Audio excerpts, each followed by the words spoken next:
Well, I'm one to actually get far ahead in the future sometimes, but maybe it's not the distant future. I'm going to tell you exactly how silver, even though I'd say it's the opposite in many ways, but silver could actually go to, say, some crazy number like $10 or $15 an ounce in real dollars.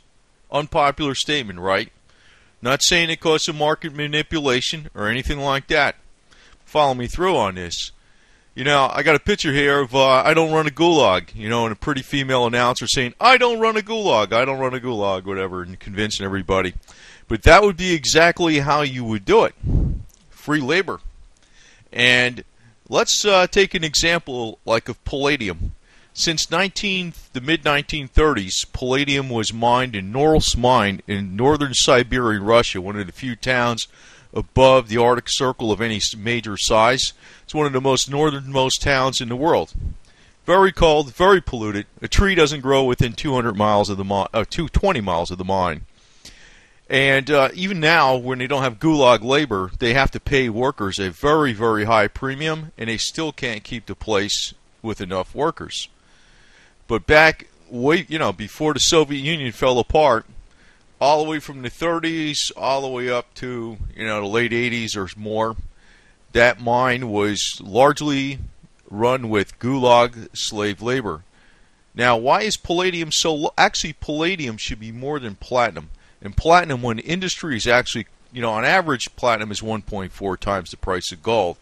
But when things are like normalized and the economy's stable and things are looking good in productivity, platinum is often twice the price of gold. Palladium should be more than platinum even. It's 20 times more than rare than gold. And the only reason it's so low in price is because of gulag slave labor. Now, I'm going to point, you're not going to like this, but I'm just pointing out a dose of reality. And I also want to link this together with gun control. Do not give up your guns, fools, because things even in the former Soviet Union and even what happened in the former Soviet Union where it fell apart, it would not have fallen apart if it wasn't for the West. Remember that. And if it was like there was absolutely no pressure from the West and some things to reform, guess what? It would have been that much worse and would have continued ad infinitum. So this is an interesting article, actually, and I pointed out things like this before, but it's like they get some attention for a while and they get lost. This is actually from well over a year ago, August 1st, 2011, The Hidden History of ALEC in Prison Labor. It goes on to state the breaded. I'll post the link. I'm just going to highlight the article pretty quick, but give you an idea. This is factual information.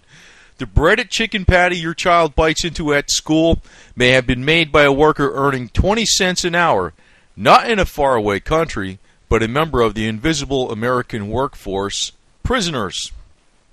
And see, now you got people that could be put in all kinds of prisons or workforces or psychiatric institutes just for any reason there is. They could do this through the healthcare psychiatric profession. So again, don't give up your guns. That's the thing is, actually I'm going to kind of ad-lib here a little bit about the gun control, because a crazy person could kill a whole bunch of people without a gun. But a totalitarian society can very easily rule over a population that is not armed. In other words, the crazy person could, poison water, run people over with a car, cause poisonous smoke to go into a building and kill people that way, right? But they can't necessarily get at their oppressors or stop their oppressors from killing them without a gun. You see, that's the difference between a gun and other weapons. You see, that's the reason the elite don't want an armed population.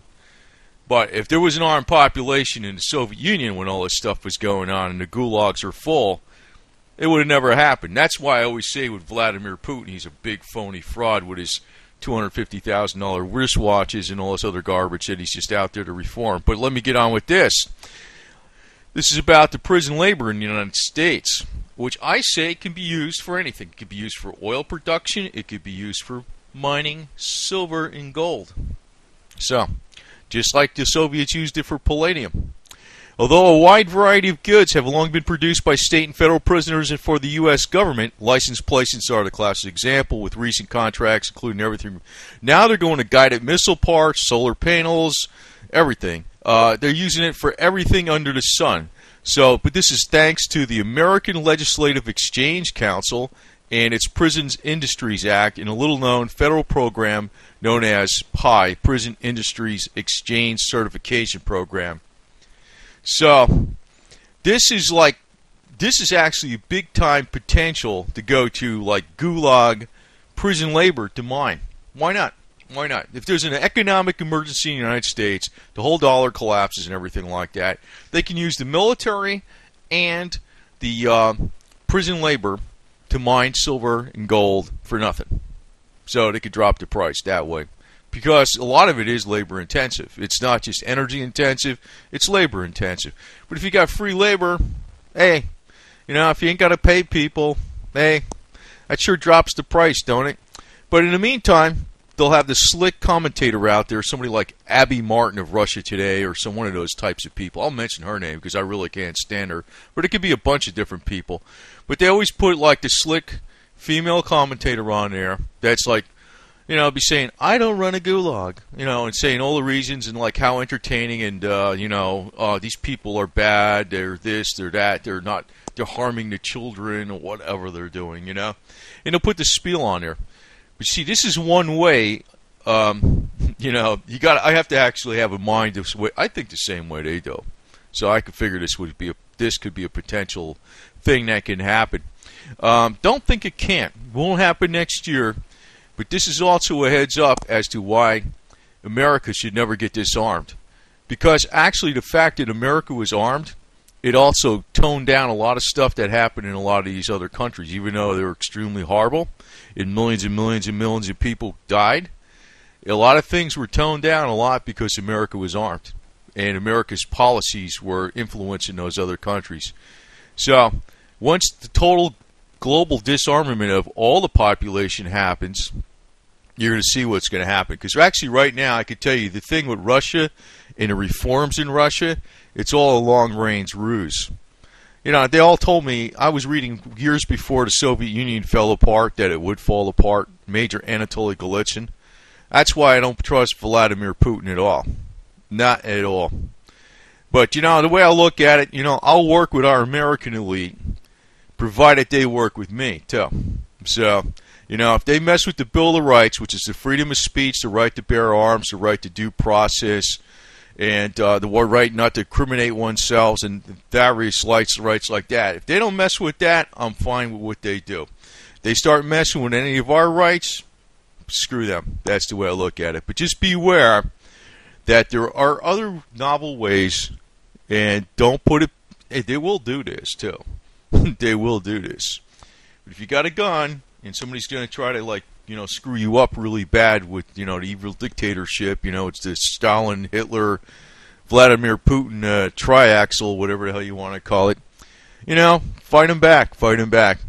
But, you know, the propaganda is going to be out there big time. How well the, you know, they're taking care of terrorism and, you know, they'll have some slick female commentator on there saying, I don't run a gulag, and no, la, la, la, look how pretty I am, and these dorks will freaking believe every bullshit word she says, like Abby Martin or something.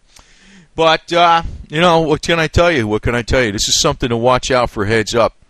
I don't think it's going to happen tomorrow, but it may a little bit down the future and down the road a little bit. Tell you the truth, if you're looking at the writing on the wall, the way things are going, this will be reality. So I don't want it to be bad news, but also to tell you, don't give up your guns. Don't do that. You'd be very, very stupid.